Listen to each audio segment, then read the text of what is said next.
It wasn't just one Terminator that's being torn apart in this movie. There was several. Each one of those versions of the Terminator needed to have a series of makeups. The request was try to stay in the vein of the originals.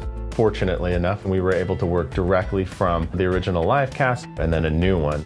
Arnold, the man himself, had to come in. We did a head scan of him, so we had 3D data, and we also did old-fashioned life casts of him, because both things provide valuable data for when you're trying to put an appliance together. We had life casts of Arnold, we had a couple scans of Arnold, so we took them all into ZBrush, cleaned them all up, made them all nice, and then took an endo skull, put that inside, and started carving it down like you would with clay, like they did on the original.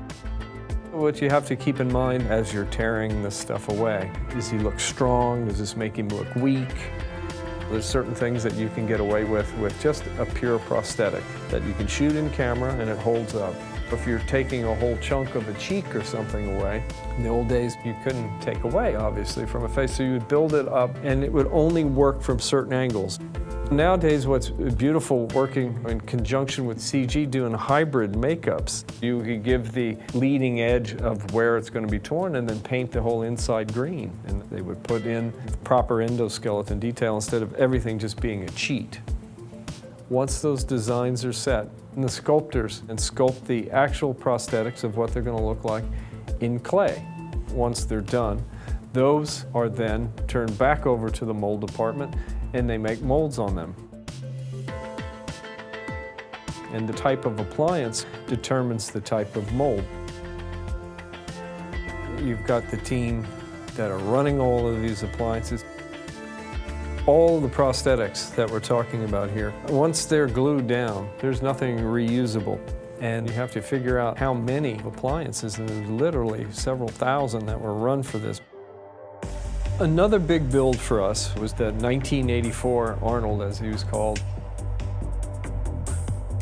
They're toting the corpse of this thing around in the back of this armored car. Part of his face has been sheared off and he's been shot. It made sense to make a prosthetic dummy of this.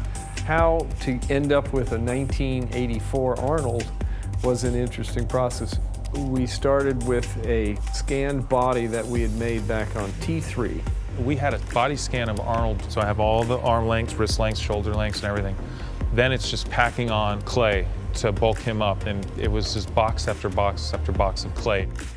Getting the likeness and the look of it was one thing.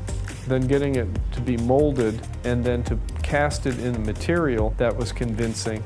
Very tricky. You had to put a little bit of a muscle structure so that when the arms moved, it held its position correctly. Then you have to cast that skeleton into that body so that you've got the joints exactly where they need to be moving. And then it becomes a process of paintwork on it. After we cast the body, I took it and I cut off the nose and we cut out parts of his skull and face and exposed different things. To put the hair on it, that got replicated by one hair at a time being punched into the silicone to achieve, I think, a highly realistic replica. The T-800 endoskeleton, there was many incarnations we made for the film, so it had to be re-engineered from the standpoint of being something that you could actually build and work with. You got to think about in the human body, there's 206 bones, so there's that many mechanical parts plus more. That's a task in itself, to go through and clean this stuff up, get it ready to rapid prototype. In the T-800, there's an extreme amount of high-resolution detail parts. We use our PolyJet machines. They print at 16 micron, so everything that the artist puts their blood, sweat, and tears into on that screen is going to come through in the print.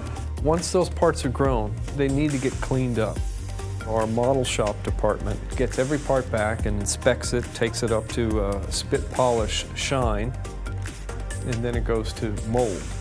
After all of our experience doing robots and Iron Men and all these things, we work out different lighter weight materials, urethanes, different durometers, types of materials that we have figured out how to make look like metal. Real chrome is really hard to photograph. Our painted solution looks like real metal in camera, but it's a little faster. We have control of it in the shop as opposed to sending it out. It has little accents of gray throughout the body, which adds a little bit more color and separation of pieces. Always cool to work on an iconic character and still hold true to the original one as well. Once they come back from the paint department, then we have to go through and start building it around the armature that the mechanics have made. The guys are very meticulous in putting all of these hundreds of parts of a Terminator back together again. Nearly all the time when you see the endoskeleton, it's CG. When they're used practically is when people are handling them. They basically are highly detailed props, doubling as CG reference. Genesis really paid homage to the things that Jim had created and what Stan and all of us did. It really feels connected to those, and I'm really glad to have been a part of that.